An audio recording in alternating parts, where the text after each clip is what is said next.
Here. Thank you so much for joining me. I really appreciate everyone. Thank you so much for liking and subscribing. It really helps me a lot.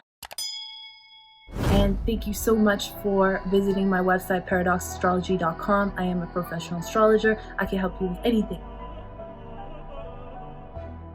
So today I want to talk about the nakshatra Purva Bhadrapada, because this is one that I know very well. And I want to talk about its relation to human sacrifice in history and how we kind of see that being played out in modern day. Now, I'll explain to you how I know this. This was my mom's moon. This one can be the destroyer of themselves. Its symbolism is the front legs of a funeral cot. And my mom did pass away, by the way. That's our exit from this world. It also can represent a man with two faces. So think of the Dr. Jekyll and Mr. Hyde scenarios, where someone is one way, maybe like out at their job or something like that to their friends, but another way at home and who they really are or inside. That's why a lot of serial killers end up having this as well. But a lot of creative geniuses have this as well. Very creative geniuses. This is kind of like that nakshatra where it's that fine line between being completely mad and completely genius. Good example of that is Kanye West. It's also people who can completely destroy their lives because of this. These people are very sensitive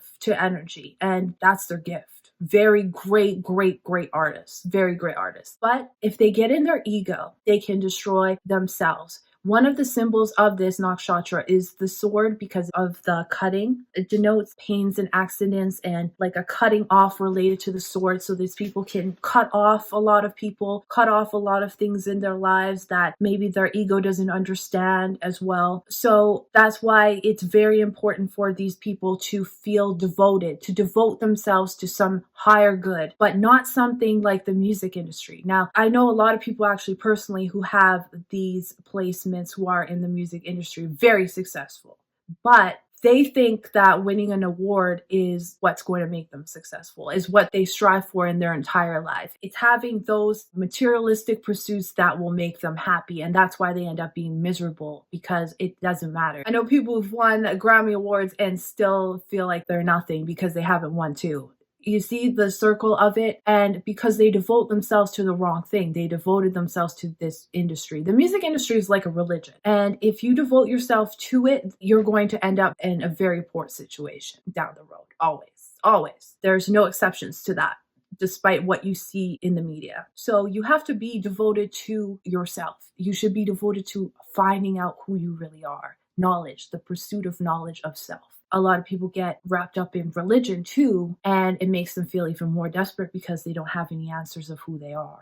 And now they're just worshiping things outside of themselves. It's ruled by the deity Aja Akpada, which is loosely translated to the one-footed goat, but it can also be the goat-headed monster, which sounds familiar, right? 15 in tarot card, which is the devil card, which denotes the Baphomet. We see the Baphomet used in the music industry all the time. And maybe a lot of people don't know this, but I've went into the houses of people who are in the music industry and they have the Baphomet right there. They use it in order to accomplish their successes a lot of times. This is also used in secret societies like the Skull and Bones, Freemasons, things like that, because you'll notice that the symbol of Purva Bhadrapada has the skull and bones on it. My belief is seeing this, I've come to the conclusion that I think that they search out these types of people because they're great to manipulate if they really, because they'll do anything to get ahead. And that's what's great about them, to get ahead, to pursue their goals. But if it's an ego goal, they'll do anything to get ahead.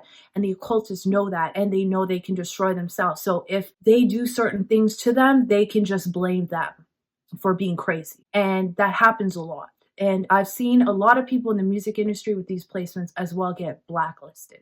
Very common thing. So when it comes to this nakshatra, it's about destruction, but it's about destruction in order to reach the divine. That's what it's supposed to, or enlighten others. Like, for example, my mom was very destructive alcoholic, but a very good artist, Dr. Jekyll, Mr. Hyde type of thing. Didn't know what to devote herself to, was very psychic and things like that, getting messages, but it kind of drove her crazy. But her job in this life was to be very destructive. And that in turn woke us all up into what reality really was. So think about that. It's the ultimate sacrifice that somebody makes in order to be the destructive one, to be the destructive force to wake others up.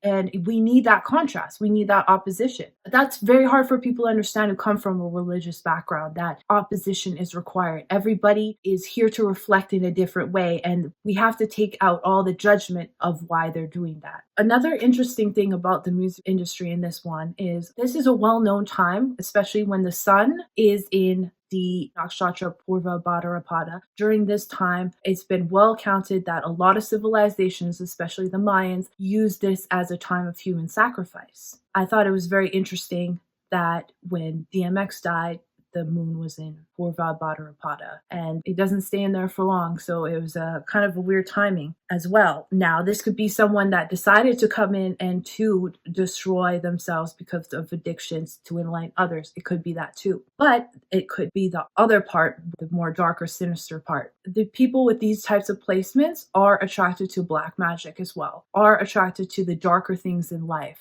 And the music industry is full of black magic and makes people participate in rituals. So I feel like that's why a lot of these people are recruited as well. Also, that the deity that rules this does rule black magic. It also rules the dark side of the elite as well because of the black magic part. It rules the elite, it rules entertainers, and anything that has to do with blood sacrifice. So sometimes during these times we see blood sacrifices, or we could see people being sacrificed, not just by humans. It's not always that. It's their choice as well coming in here to sacrifice themselves. Until we know the people, we can't make accusations until we know for sure, because that's not right. And you wouldn't want the family of someone coming at you and accusing you of making up all these stories about their family members. That's not right. And I see a lot of people do that because they somehow think that a celebrity isn't a person or their family isn't a family. So I just wanted to bring light to this because these people are very artistic, and I've seen some people who have overcome this. And there's an astrologer named Eve, and she has Purva Bhadrapada placements, and she's completely devoted to astrology, the Vedic system, and helping others, and that helped her overcome this. But it takes a lot of devotion, and you have to get completely out of your ego. So that's kind of just a small interpretation of how that goes and kind of things that I've noticed. It could be a very difficult placement for some people, but you can excel from that and become a knower of so much knowledge of self, and you can overcome this and be a great artist, be a great entertainer, and all of those things, but